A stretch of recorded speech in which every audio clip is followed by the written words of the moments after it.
everyone! Today I thought we'd share a story called Bridget Fidget.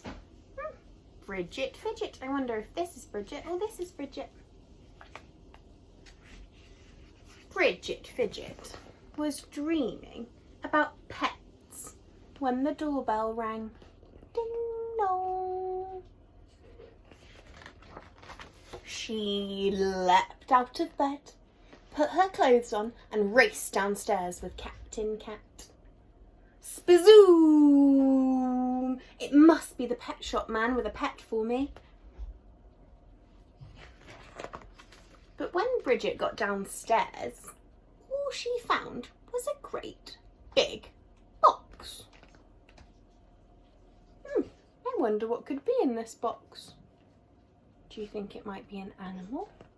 Do you think it might be something, an object?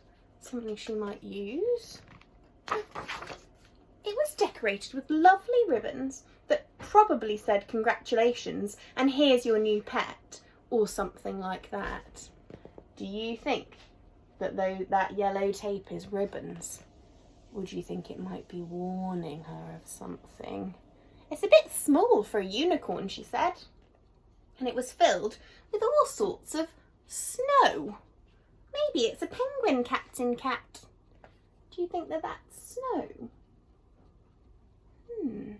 I wonder. Hello, Rosie. Have you come to join us for a story? What do you think's in the box? But once the snow was out, all that was left was another smaller box. It might not be a penguin. Maybe it's a mouse. The box wouldn't open. Bridget sniffed it. It didn't smell. Bridget shook it. It didn't squeak. Bridget rolled it and it didn't skitter. Maybe it's not a mouse. Just then, the box began to make a noise. Zzz.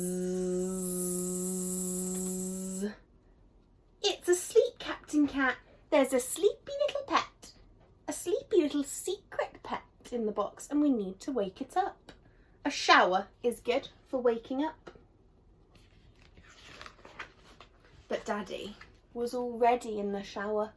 Zzz. Then again, if we wake it up too soon, it might be grumpy. So Bridget tucked the box up in bed with Mummy. Shh.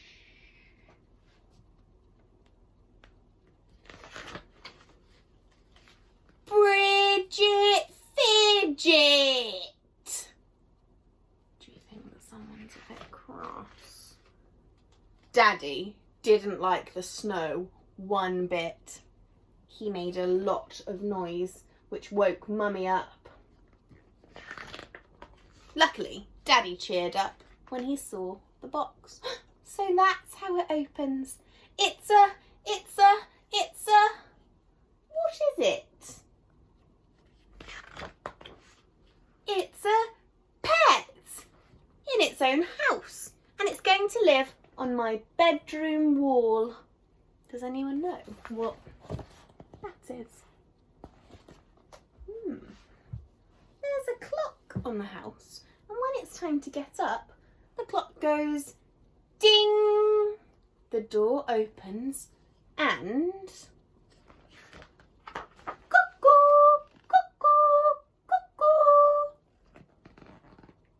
clank. Bridget couldn't help feeling a little disappointed. Oh, and Bob is here to share a story as well. Are you both joining us for a story today?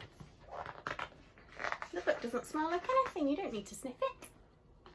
I wanted a real live pet. Zzz. But then the noise started again.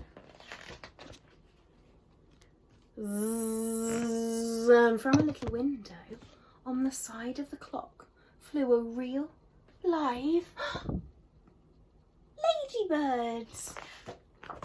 A ladybird that was much less skittery than a pet mouse and could fly much higher than a pet penguin. And as for its dancing, easily as good as a pet unicorn. Bridget called her ladybird Thunderhooves, the best little surprise pet in all the world. So she was a bit disappointed, wasn't she, Bridget Fidget? But then how did she feel at the end?